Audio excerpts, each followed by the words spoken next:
அனைவருக்கும் வணக்கம். ஸோ இன்னைக்கு ஹிந்து நியூஸ் பேப்பர்ல என்ன இம்பார்ட்டன்ட் நியூஸஸ் இருக்கு அப்படின்னு சொல்லி பார்ப்போம்.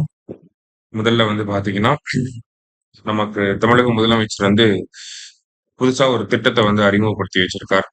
என்ன திட்டம் அப்படின்னு சொல்லி பாத்தீங்கன்னா, இன்ஸ்டன்ட் கிராப் லோன் ஸ்கீம் அப்படின்னு சொல்லி உடனடி கடன் கடன் வழங்கக்கூடிய திட்டம் ஒன்று அறிமுகப்படுத்தி இருக்கிறார்.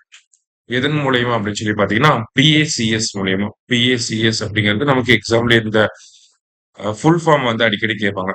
பிரைமரி அக்ரிகல்ச்சரல் கோஆபரேட்டிவ் சொசைட்டிஸ் அப்படின்னு சொல்லுவாங்க. அதே மாதிரி பேக்ஸ் PACCS அப்படின்னு சொல்லி இருக்கு. Primary agricultural cooperative credit societies அப்படின்னு சொல்லுவாங்க. சரியா? ஸோ இது வந்து எக்ஸாம் பாயிண்ட் ஆஃப் வியூல இந்த ஃபுல் ஃபார்ம் வந்து கேட்பாங்க. ஸோ இந்த திட்டம் என்ன திட்டம் அப்படின்னு சொல்லி பாத்தீங்கன்னா, இன்ஸ்டன்ட் கிராப் லோன் ஸ்கீம் அப்படின்னு சொல்லியிருக்காங்க. அதாவது பொதுவா நமக்கு கோஆபரேட்டிவ் சொசைட்டில லோன் வாங்குறப்ப என்ன பண்ணுவோம்? நம்ம அப்ளிகேஷனை போடுவோம். அது வந்து அந்த அப்ளிகேஷனை வந்து ஸ்டடி பண்ணி அதுக்கப்புறமா தான் அப்ரூவல் அப்படிங்கிறது கிடைக்கும் இல்லையா? ஆனா இந்த இன்ஸ்டன்ட் கிராப் லோன் ஸ்கீமுக்கு கீழே அரசாங்கம் என்ன பண்றாங்க அப்படின்னா, ஆன்லைன் அப்ளிகேஷன்ஸை வந்து எக்ஸ்பெக்ட் பண்றாங்க. சரியா? நம்ம ஆன்லைன்ல அப்ளை பண்ணோம் அப்படின்னா அதை உடனடியா ப்ராசஸ் பண்ணி அந்த நாளே அந்த என்னைக்கு ஆன்லைன் அப்ளிகேஷனை முடிக்கணுமோ அந்த டேலயே ஃபுல்லா ப்ராசஸ் பண்ணி அந்த டேவோட எண்டுக்குள்ள லோன் அமௌண்ட்டை கிரெடிட் பண்ணி விட்டுருவாங்க. சரியா? அப்போ ஒரே நாள்ல இந்த லோனோட ப்ராசஸ முடிக்கக்கூடிய வகையில ஒரு திட்டம் கொண்டு வர போறாங்க. அதுதான் இன்ஸ்டன்ட் கிராப் லோன் ஸ்கீம் அப்படின்னு சொல்றாங்க.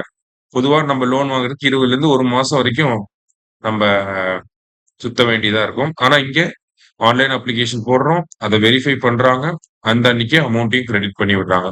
இதுதான் இன்ஸ்டன்ட் கிராப் லோன் ஸ்கீம் அப்படின்னு சொல்லி தமிழக அரசாங்கம் சொல்றாங்க. சோ இந்த திட்டம் வந்து பாத்தீங்கன்னா, அதியமான் கோட்டை அப்படிங்கிற பகுதியில அறிமுகப்படுத்தப்பட்டிருக்கு. அதியமான் கோட்டை எங்க இருக்கு அப்படின்னா தர்மபுரியில இருக்கு. அதாவது இது ஒரு முன்னோடி திட்டமா பைலட் ப்ராஜெக்டா வந்து கொண்டு வந்திருக்காங்க. சக்சஸ்ஃபுல்லா ஆயிருச்சு அப்படின்னா அது தமிழகம் முழுவதும் விரிவுபடுத்தப்படும் அப்படிங்கறத முதலமைச்சர் சொல்லியிருக்கிறார். சரியா? அடுத்தது Tamil Nadu prepares the ground to have a major share in semiconductor landscape அப்படின்னு சொல்லி கொடுத்திருக்காங்க. செமிகண்டக்டர் லேண்ட்ஸ்கேப் செமிகண்டக்டர்ஸ் அப்படிங்கிறது ரீசெண்டா வந்து டாக்கிங் பாயிண்டா இருக்கு. சமீபத்துல பாத்தீங்கன்னா நம்ம நேஷனல் செமிகண்டக்டர் மிஷனுக்கு கீழே பாத்தீங்கன்னா ஒரு 10 செமிகண்டக்டர் பிளான்ட் கிட்ட வச்சிருக்கோம். அதுல ரீசெண்டா 4 செமிகண்டக்டர் பிளான்ட்டுக்கு வந்து அப்ரூவல் கிடைச்சது. 2 ஒடிசால, 1 ஆந்திர பிரதேஷ்ல, 1 பஞ்சாப்ல அப்படின்னு சொல்லி மத்திய அரசாங்கம், மத்திய கேபினெட் இதை பண்ணியிருந்தாங்க. அதே மாதிரி இண்டிபெண்டன்ஸ் டே ஸ்பீச்ல பிரைம் மினிஸ்டர் என்ன சொல்லியிருப்பார் அப்படின்னா, பை த எண்ட் ஆஃப் 2025 இந்த வருஷம் இறுதிக்குள்ள பாத்தீங்கன்னா இந்தியாவிலே உருவாயிருக்கக்கூடிய செமிகண்டக்டர் சிப்புகளை made in India semiconductor chips அப்படிங்கறத இந்த வருஷம் எண்டுக்குள்ள நம்மளால பார்க்க முடியும் அப்படிங்கறத சொல்லியிருக்காங்க. ஓகேவா? அதே மாதிரி செமிகண்டக்டர்ஸ் அப்படிங்கிறது நமக்கு குளோபல் லெவல்ல பாக்குறப்பையும் ஒரு இம்பார்ட்டன்டான செக்டாரா இருக்கு. மற்ற நாடுகளில் செமிகண்டக்டர்ல இன்வெஸ்ட்மெண்ட் பண்ணி டெவலப் ஆயிட்டாலும் இந்தியாவோட செமிகண்டக்டர் எக்கோசிஸ்டம் அப்படிங்கிறது இப்பதான் டெவலப் ஆகிக்கிட்டு இருக்கு. ஸோ இந்தியாவில் பெஸ்ட் பெர்ஃபார்மிங் ஸ்டேட்டா தமிழ்நாடு வரணும் அப்படின்னு சொல்லி நினைக்கிறாங்க. ஆனா இன்வெஸ்ட்மெண்ட் எல்லாமே பெரிய பெரிய செமிகண்டக்டர் பிளான்ட் எதுவுமே வந்து தமிழ்நாட்டுக்குள்ள வரல அப்படிங்கிறது ஒரு பெரிய குறைபாடாகவே இருக்கு. ஆனா தமிழக அரசாங்கம் அதை தாண்டி மற்ற விஷயங்களை ஃபோக்கஸ் பண்றாங்க அப்படிங்கிறது தான் இந்த ஆர்டிக்கல்ல நமக்கு கொடுத்திருக்காங்க. சரியா? ஸோ செமிகண்டக்டர் பிளான்ட்ஸையும் தாண்டி நம்ம நிறைய செமிகண்டக்டர் இனோவேஷன்ல ஃபோக்கஸ் பண்றோம். சரிங்களா? செமிகண்டக்டரோட ரிசர்ச் அண்ட் டெவலப்மெண்ட் இனோவேஷன் அந்த ஒரு எக்கோசிஸ்டம் டெவலப் பண்றதுல தமிழ்நாடு ஒரு மேஜர் ரோல் பிளே பண்ணிட்டு இருக்காங்க. சோ அதுக்காக தான் நம்ம எக்ஸ்க்ளூசிவா என்ன பண்ணிருப்போம் அப்படின்னா தமிழ்நாடு செமிகண்டக்டர் மிஷன் அப்படிங்கறத கொண்டு வந்திருக்கோம். தமிழ்நாடு செமிகண்டக்டர் மிஷன் எப்போ வந்திருக்கோம் அப்படின்னா இந்த வருஷம் தான் கொண்டு வந்திருப்போம். ஸோ 2030 வரைக்கும் இந்த செமிகண்டக்டர் மிஷன் இருக்க போகுது. இந்த திட்டத்துக்கு 500 crores வந்து ஒதுக்கீடு செஞ்சிருந்தாங்க. ஓகே, இது ஒரு பெரிய டாக்கிங் பாயிண்டா இருந்துச்சு இண்டஸ்ட்ரீஸ்ல. செமிகண்டக்டர் மிஷன் அப்படிங்கறத கொண்டு வந்திருக்காங்க. ஸோ தமிழ்நாட்டுல செமிகண்டக்டர் டிசைனை வந்து ப்ரொமோட் பண்றதுக்காக தான் இந்த செமிகண்டக்டர் மிஷன் இருக்கு. அதான் நம்ம சொன்னோம் இல்லையா, research and development, innovation and then semiconductor design.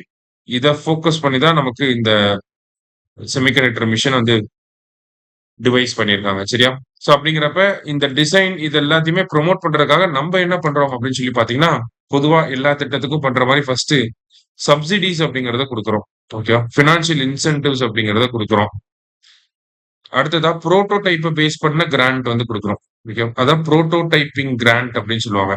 இப்போ நீங்க ஒரு ஸ்டார்ட் அப்பா இருக்கீங்க, நீங்க வந்து ஒரு செமிகண்டக்டர் புரோட்டோடைப்ப கொண்டு வரப்போ, அது எக்ஸ்பர்ட் கமிட்டி வந்து வெரிஃபை பண்ணி, அந்த புரோட்டோடைப்ப ஃபர்தரா டெவலப் பண்றதுக்கான கிராண்ட் வந்து குடுப்பாங்க.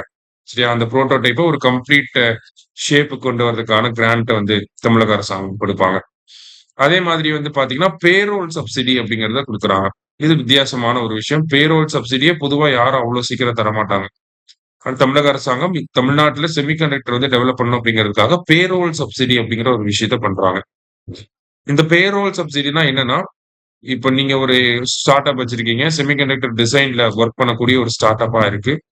ஸோ நீங்க வந்து அ நல்லா நெறைய செமிகண்டக்டர் டிசைன்ஸ வந்து எக்ஸ்பெக்ட் கமிட்டி அக்செப்ட் பண்ணக்கூடிய அளவுல செமிகண்டக்டர் டிசைன்ஸ் வந்து பண்றப்ப, உங்க கம்பெனிக்கு 50% வரைக்கும் பேரோல் சப்சிடி அப்படிங்கிறத குடுப்பாங்க. அதாவது நீங்க உங்க கம்பெனில இருந்து ஒரு ரூ. 1,00,000 வரைக்கும் எல்லாருக்கும் சம்பளம் குடுக்குறீங்க அப்படின்னா, அதுல 50% அரசாங்கம் வந்து கான்ட்ரிபியூட் பண்ணுவாங்க. அதுதான் பேரோல் சப்சிடி அப்படின்னு சொல்லி சொல்லுவாங்க. சரியா?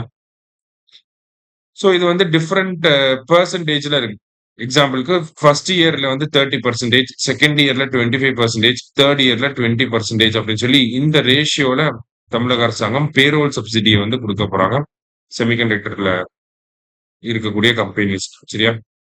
அதே மாதிரி செமிகண்டக்டர்ஸ புரமோட் பண்றதுக்காக வேற என்ன பண்றாங்கன்னா, டிட்கோ வந்து சென்டர் ஆஃப் எக்ஸலன்ஸ் அப்படிங்கிறத பில்ட் பண்ணிட்டு இருக்காங்க. சரியா?